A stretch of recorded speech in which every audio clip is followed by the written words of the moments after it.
Halo semua, perkenalkan nama saya Willy Syahrul Mukarom dari Prodi Administrasi Bisnis kelas A. Saya di sini sebagai juru bicara dari kelompok saya ingin menanyakan seputar kepemimpinan. Di sini berdiri narasumber saya dengan profil. Saya Muhammad Lutfi Novanur Paka. Saya dari program studi ilmu pemerintahan. Oke, kita mulai pertanyaan pertama. Pengalaman apa sih yang abang punya sebagai pemimpin itu? Lumayan banyak sih. Saya pernah jadi koor di 3 kepanitiaan, terus pernah juga menjadi kodam di kepanitiaan KPMF kemarin. Oke, pertanyaan berikutnya. Keahlian apa sih yang menurut abang sangat penting dalam memimpin itu?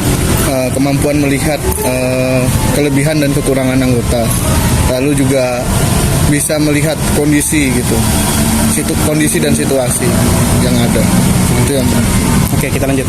Bagaimana cara menghadapi konflik sebagai pemimpin? Untuk menghadapi konflik, pertama kita tuh harus tahu akar masalahnya itu apa. Kedua, kita itu juga tidak boleh memihak gitu dengan orang-orang yang berada dalam konflik tersebut. Oke, kita lanjut pertanyaan berikutnya. Ya. Gimana sih cara abang menciptakan lingkungan kerja yang kondusif itu? Pertama, kita harus menciptakan suasana yang baik. Kalau saya itu biasanya tuh nggak pernah langsung tegas gitu. Biasanya saya tuh membawa komedi. Jadi bertahap gitu, Bang? Iya. Jadi kalau misalnya mereka sudah mulai kurang ajar, itu baru saya tegas. Oh iya. Oke, kita lanjut pertanyaan terakhir. Gimana sih cara abang mengembangkan kompetensi setiap anggota tim itu? Tentu ya, karena kita pertama melihat kelebihan dan kekurangan terlebih dahulu. Kalau kita sudah melihat kelebihannya, bakal kita gunakan gitu kelebihannya. Tapi kalau misalnya dia punya kekurangan dan kekurangan itu lumayan fatal, ya mau tidak mau kita harus mengajarkan. Misal kalau kita nggak bisa mengajarkan, kita bisa juga delegasikan ke anggota yang lebih mampu di bidang itu. Seperti itu. Oke Bang, terima kasih waktunya hari ini Bang. Oke, Saya cukupkan Bang. Jadi itu wawancara kita hari ini. Terima kasih atas perhatiannya semua. Sampai jumpa di episode berikutnya. Assalamualaikum warahmatullahi wabarakatuh. Shalom, Om Swastiastu, nama budaya, salam kebajikan untuk kita semua. Perkenalkan, nama saya Fawaz Ibadur Rahman. Saya selaku pewawancara pada hari ini. Saya akan mewawancari seorang narasumber dari anggota Hima Bisnis. Bisa diperkenalkan? Baik. Perkenalkan, nama saya Walandi Saparudin. Saya salah satu anggota himpunan mahasiswa administrasi bisnis. Oke Bang Awal, kita langsung ke pertanyaan pertama aja Bang. Pertanyaan pertama ini, kepemimpinan itu menurut Abang gimana? Oke, jadi kepemimpinan itu menurut saya adalah cara pemimpin dalam mempengaruhi anggota atau mempengaruhi suatu kelompok yang dimana yang sama-sama tuh kayak mereka tuh memiliki tujuan kan, pasti suatu kelompok tuh memiliki tujuan dan tujuannya tuh sama gitu, jadi itu mencapai tujuannya mereka gitu untuk masalah kepemimpinan. Kita lanjut ke pertanyaan kedua Bang. Untuk pertanyaan kedua itu gaya kepemimpinan untuk membentuk suatu organisasi yang baik. Oke, jadi gaya kepemimpinan untuk membentuk suatu organisasi yang baik, menurut saya tuh gaya kepemimpinan yang karismatik. Kenapa demikian? Karena gaya kepemimpinan karismatik itu di situ kita bisa lihat bersama-sama memiliki rasa kepercayaan yang tinggi dan mampu menjelaskan visi dan misinya secara jelas kepada anggota ataupun kelompok mereka gitu kan. Lalu di situ juga sebagai pemimpin dia mampu mengatasi masalah dan peka terhadap lingkungan sekitarnya. Untuk gaya kepemimpinan yang bagus menurut saya. Kita lanjut lagi ke pertanyaan ketiga. Boleh. Untuk pertanyaan yang ketiga ini, cara agar jadi pemimpin yang baik. Baik. Cara menjadi pemimpin yang baik itu mungkin dari yang saya ya. Pertama, mungkin itu ya, kita sudah lihat dari tadi dia tuh mampu mempengaruhi, pertama harus mampu dan mampu menjadi pemimpinnya, maksudnya jadi patokannya semua anggota gitu ya. Lalu yang kedua, ini dia untuk pemimpin yang baik itu ya dia harus peka. Kenapa demikian? Karena kita bisa lihat bersama-sama dengan kepekaan pemimpin yang bagus atau yang baik ya. Jadi tuh semua dalam organisasi dia bisa tahu gitu kan, karena dia peka gitu. Yang ketiga mungkin pemimpin yang bagus tuh lebih sih, kayak dia lebih percaya diri aja. Karena tingkat kepercayaan diri itu sangat penting juga dalam suatu organisasi ataupun perusahaan. Oke Bang, kita lanjut ke pertanyaan yang mendekati terakhir ya Bang. Oke. Untuk pertanyaan selanjutnya ini, Abang punya tokoh inspirasi nggak Bang? Tokoh inspirasi saya itu punya. Yang kalau misalkan dalam kita ya, dalam agama, saya suka di gaya di zaman Nabi Muhammad. Kita bisa lihat bersama-sama ya, karena di mana beliau atau Rasulullah tersebut gaya kepemimpinan itu sangat bagus. Maksudnya dia memimpin itu sangat bagus, dan menurut saya itu kepemimpinan yang sangat baik dan bagus sekarang tuh cuma di zaman beliau. Karena kita bisa lihat bersama-sama gimana cara memimpinnya ya.